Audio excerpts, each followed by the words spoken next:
Dans l'actualité, plusieurs magasins en promotion Black Friday à Kinshasa. Cet événement commercial se déroule tous les ans à la dernière semaine du mois de novembre. D'origine américaine, cette promotion permet aux vendeurs d'attirer plus de clients, liquider des articles pour laisser place à ceux des festivités. Malheureusement à Kinshasa, le Black Friday n'est pas connu de tout le monde. La première ministre Judith Suminwa a lancé le panel Invest in DRC lors du forum Mid-Days 2024 au Maroc, marquant ainsi une étape importante dans la promotion économique de la RDC. Judith Suminwa en a profité pour mettre l'accent sur les différentes opportunités d'investissement qu'offre son pays.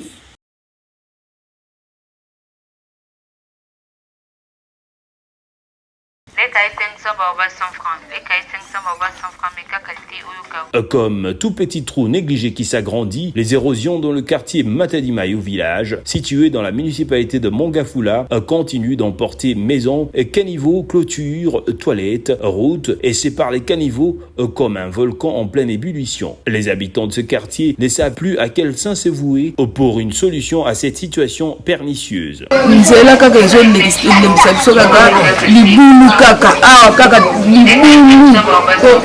Mingi baleki a mikolo aboye pinza koto mitungisa makapona libulu pona nini papa faut salisa biso libulu yo biso ka tala côté bandi ki côté za kusina biso ba mebangi ya boye biso be bali na ndako mula sokiza ko beta wa antuka tuzakana na ndako iza menui ye kutu kumona ko pekesa ngai mama ko bima tekasi na ko bima kaka ndenge na tala mai ndenge ka ko dekela ko sala biso pelensité ata ko kunda ya pamba bukundi la biso bukundi la biso tumona un permis esika wana tozonyoka mame tosala nini papa toyebaka na biso te est l'état za te bato bakufi oyete bato basali boyete siko tosala. Malgré les efforts de la population qui érige de murs avec des sacs de sable pour protéger le parcelle, le jeu de poubelle dans le ravin ne peut pas ralentir l'évolution grandissante de ces érosions. Dernièrement, OVD ayaki. OVD a lobby, eza nango lianzi. Eza vraiment eloko munene te. Eza kaka manque de volonté ya bakonzi na biso suivi nde te soit pas na biso moko bakolo matadima yo. Pour pression exacte pour bango baya. Si la question écologique et environnementale n'est moins un enjeu politique de nos gouvernants, il est impérieux d'éveiller les consciences et de tirer la sonnette d'alarme pour les habitants de Matadi-Maï.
La première ministre de la République démocratique du Congo, Judith Suminwa Tuluka, a marqué une étape importante dans la promotion économique du pays en lançant le panel Invest in DRC lors du forum Midays 2024 au Maroc à Tanger le jeudi 28 novembre 2024. Judith Suminwa a saisi cette occasion pour mettre en avant les différentes opportunités d'investissement de son pays, évoquant certains points clés de ses ressources naturelles. La République démocratique du Congo est le deuxième pays d'Afrique par sa superficie, avec 2 345 410 km², soit l'équivalent de la superficie de l'Union européenne. Notre population est composée de 60% de jeunes. Située au cœur de l'Afrique, la République démocratique du Congo est entourée de 9 pays voisins, offrant ainsi un accès à un marché de plus de 250 millions de consommateurs dans la région. La République démocratique du Congo est souvent qualifiée de scandale géologique en raison de l'immensité, de la diversité de ses ressources naturelles, tant sur le sol que dans son sous-sol.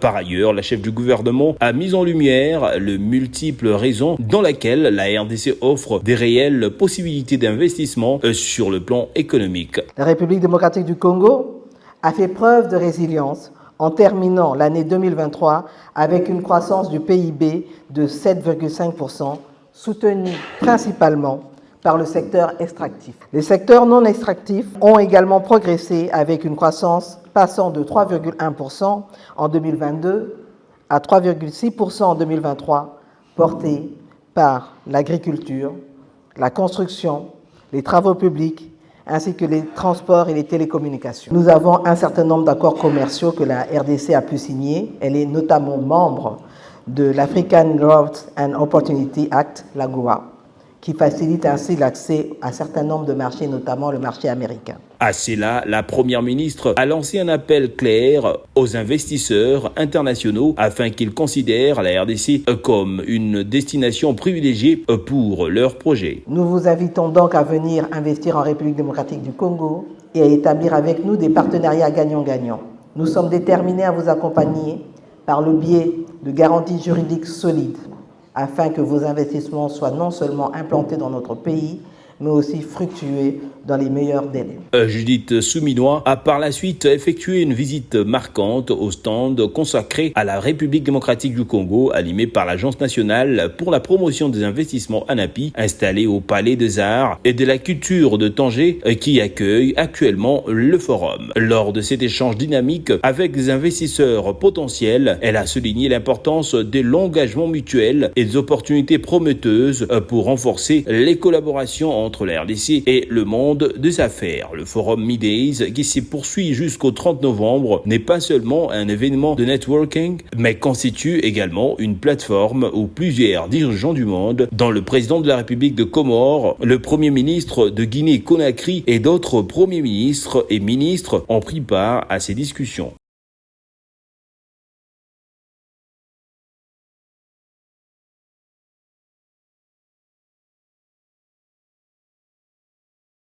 Après le Maroc, la première ministre est arrivée ce vendredi 29 novembre à Kalemi, dans la province du Haut-Katanga. Judith Suminwa est venue, entre autres, participer à la clôture de la 11e conférence de gouverneurs de province qui s'est tenue du 27 au 29 novembre, mais aussi prendre part à la 24e réunion du Conseil de ministres. Renforcer la gouvernance de province afin d'assurer la cohésion communautaire, facteur clé de la réussite du PDL 145. Le thème retenu cette année est évocateur sur la volonté des autorités de voir se développer le pays à partir de la base. La conférence de gouverneurs est un cadre que les constituants ont mis en place afin de mieux gérer la complexité de règles et mécanismes de fonctionnement entre le pouvoir central et la province, et les provinces entre elles d'autre part. Sa mission étant de mettre les avis et de formuler les suggestions concrètes sur la politique amenée à la législation à élaborer. Si la Constitution du 18 février 2006 consacre le principe de la libre administration de provinces et d'autonomie de gestion de leurs ressources économiques, humaines, financières et techniques, la conférence de gouverneurs est cette instance de concertation et d'harmonisation entre le pouvoir exécutif national et le gouvernement provincial. La loi organique numéro 08/015 du 7 octobre 2008 portant modalités d'organisation et de fonctionnement de la conférence de gouverneurs de province prévoit que celle-ci se tienne à tour de rôle dans chaque province, ceci dans le but d'aider à la consolidation de l'unité, de la paix et de la solidarité nationale, mais aussi pour assurer une bonne harmonie entre le pouvoir exécutif national et le province d'une part, et celle-ci entre elles d'autre part.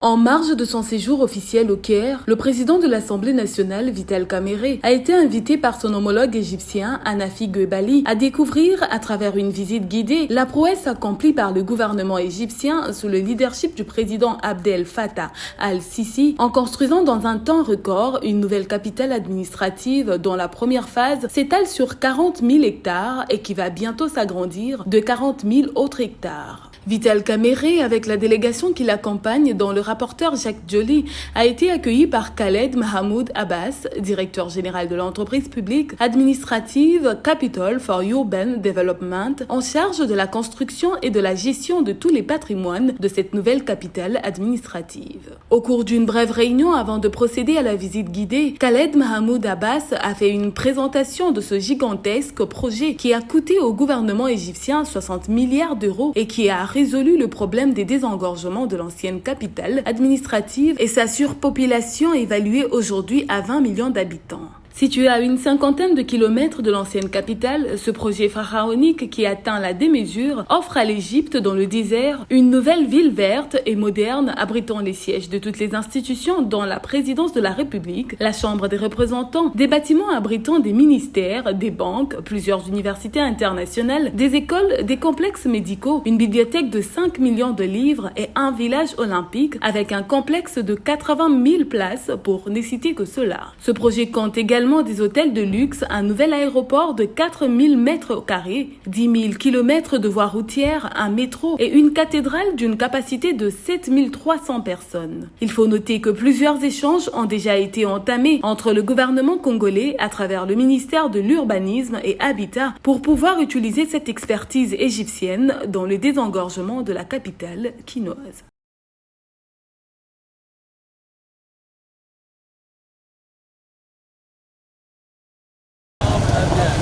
Le mauvais état de la route, caniveau bouché, ainsi que la présence des immondices déposés ici et là sont devenus une situation qui fait couler beaucoup d'encre et de salive. D'après un constat fait ce matin, sur l'avenue Congo-Japon ex-poids lourd, les nids de poules et le caniveau bouché continuent leur bonhomme de chemin. Plusieurs témoignent que ces mauvais états au niveau de la Rieliaki est dû à un tuyau de la compagnie Bralima dégradé qui déverse ses eaux sur la route, créant ainsi des embouteillages monstres. nzela ya kotambola eza lisusu to na ville ya Kinshasa. Soki place libulu ezali mutu ekofrene ekoleka rapidité.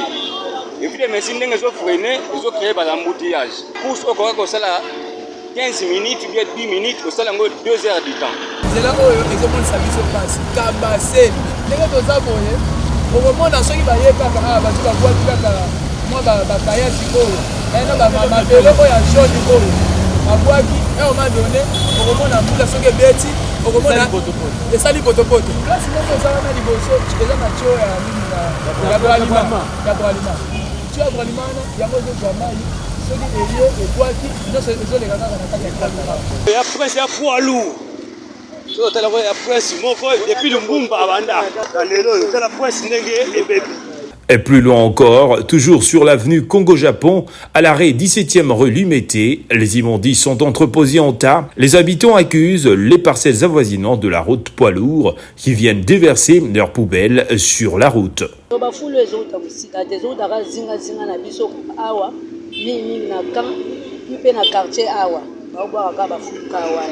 Bato ba camion o ba changer bango ba fulu ba ke bo so na ba érosion baka nango aso moni pena ki amoutage ezako allez abalisi yango a sote yango atika yango simizela ke omoni etika bongo 1 mois 2 mois 3 mois et que ba embouteillage ba salité solo. Face à cette insalubrité notoire, la population lance un cri d'alarme aux autorités provinciales de leur venir en aide. Monsieur le gouverneur de la ville Daniel Bumba pour lancer projet na yo ya Kinshasa ezobonga oui il faut azwa siko pe place nini ya kobwaka badeshe wana parce que yango mpe nde ezosemble ici leville na biso ezala mpe propre na façon oyo tozolinga po place ya kobwaka deshe ezozalaka te. Signalant que depuis un moment, la ville-province de Kinshasa fait face à plusieurs problèmes liés notamment au mauvais état de route ainsi que de lieux publics transformés en dépotoirs malgré la mainmise du projet Kin Ezobonga.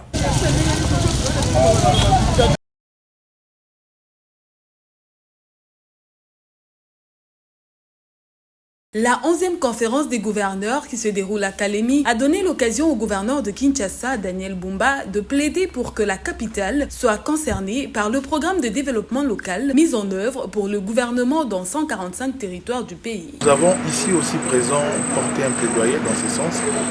Il y a des experts de Kinshasa qui étaient répartis dans différentes commissions où nous avons bien voulu que, comme la ville de Kinshasa aussi est en même temps urbain, périurbain, et rural.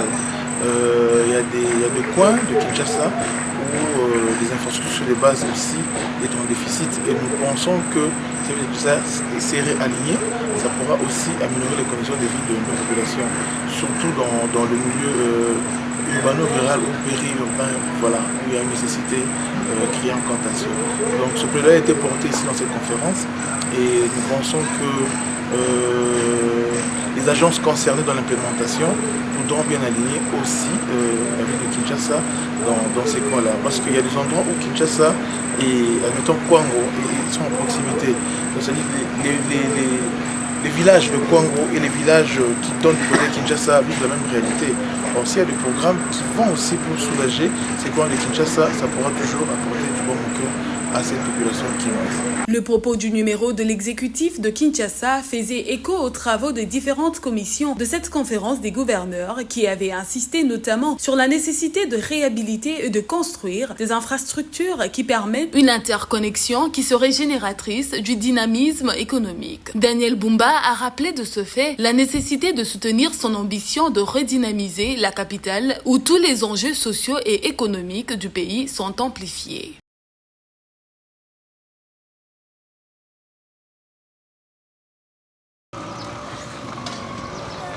Si les érosions, le manque d'eau, le manque de marché dérangent la population de Matadi Mayo village, le délabrement de routes empêche la bonne circulation et enclave ce coin de la capitale. Les usagers de la route Mayo sont obligés de s'adapter aux conditions de route dictées par les saisons.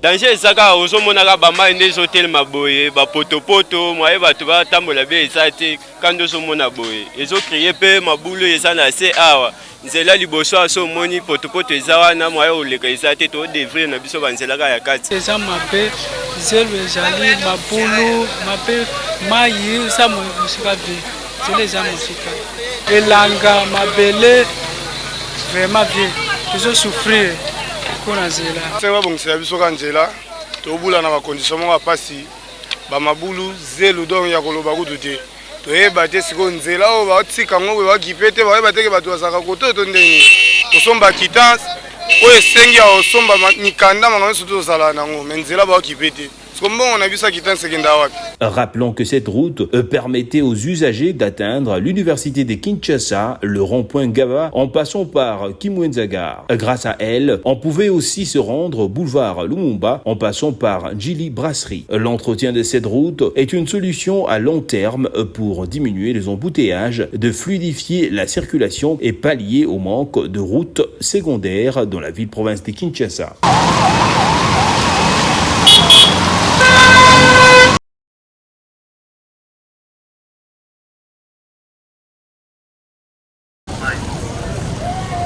Le marché de l'emploi reste inexistant en RDC. Pour lutter contre la pauvreté et le chômage, les Kinois pratiquent toutes sortes de jobs.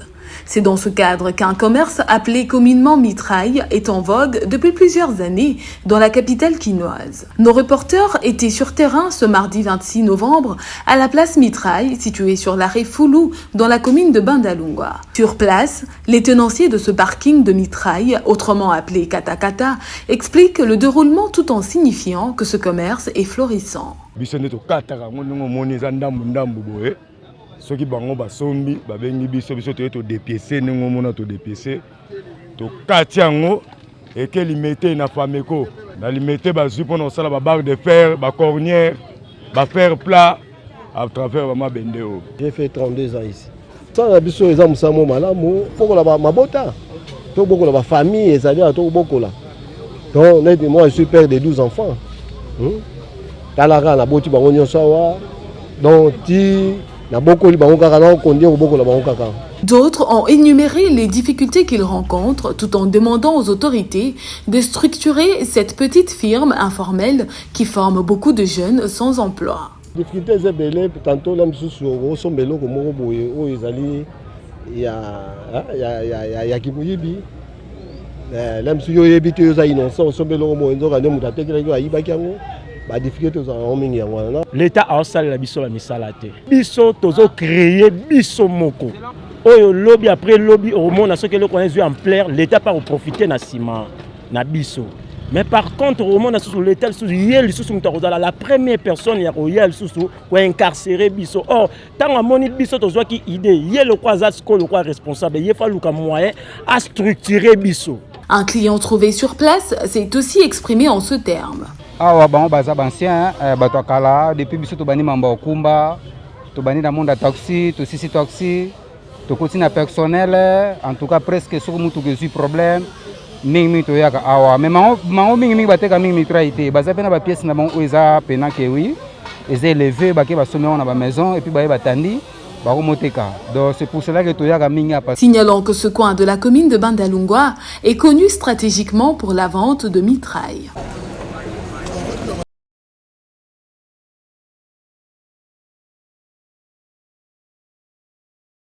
TikTok est une plateforme axée sur le partage de vidéos courtes, ce qui peut être utile aux entreprises qui souhaitent communiquer leur message de manière concise et virtuellement attrayante.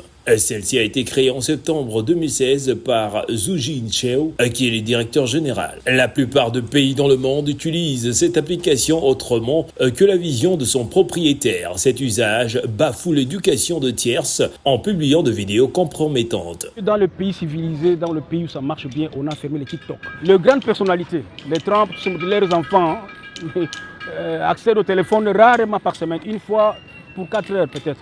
Premièrement, je trouve que c'est une bonne chose. Pourquoi? Parce que TikTok a vraiment bafoué l'éducation de plusieurs enfants.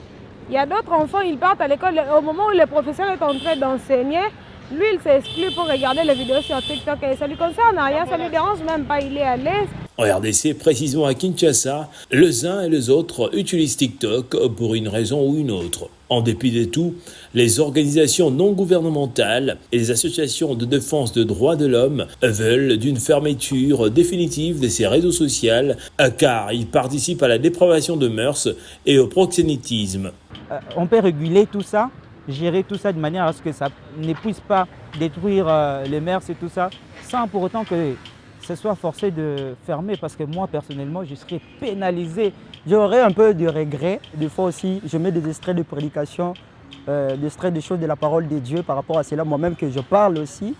Pour d'autres, cette mesure n'est pas mauvaise, seulement les autorités devraient revoir les choses autrement, car il y a de ceux qui en profitent pour la visibilité de leurs affaires. Au lieu de fermer, moi je vais faire un appel que TikTok puisse revoir son système et là ça sera une bonne chose. Ils peuvent revoir ça autrement. Parce qu'il y a certaines personnes qui utilisent TikTok pour en fait, attirer des clients. Mais quand vous dites de fermer TikTok, ça va un peu anéantir certaines personnes. Il y a certaines personnes qui aiment plus utiliser TikTok et d'autres réseaux sociaux pour plus ces informations. À savoir, 4 pays ont totalement interdit TikTok sur leur territoire, notamment l'Inde, le Pakistan, la Jordanie et l'Afghanistan.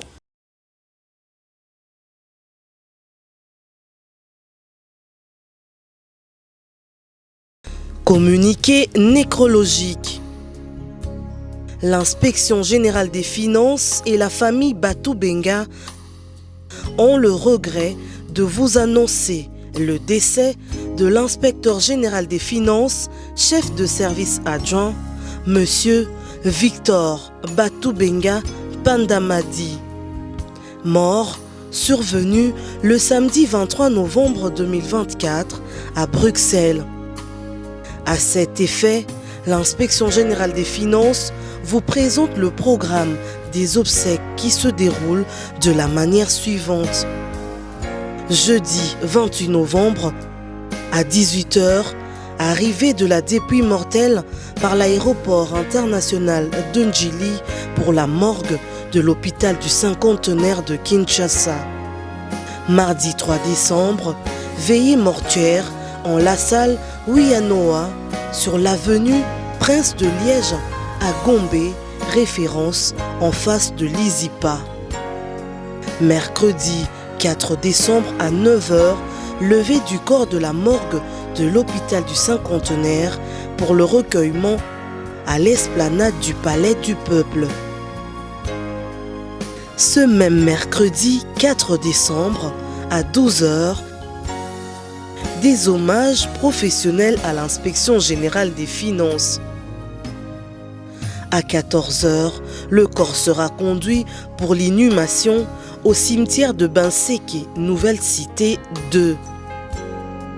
En attendant, le deuil se tient en la résidence familiale 6, numéro 8, avenue Bandomba, quartier GB, dans la commune de Ngaliema. Ce communiqué tient lieu de faire part.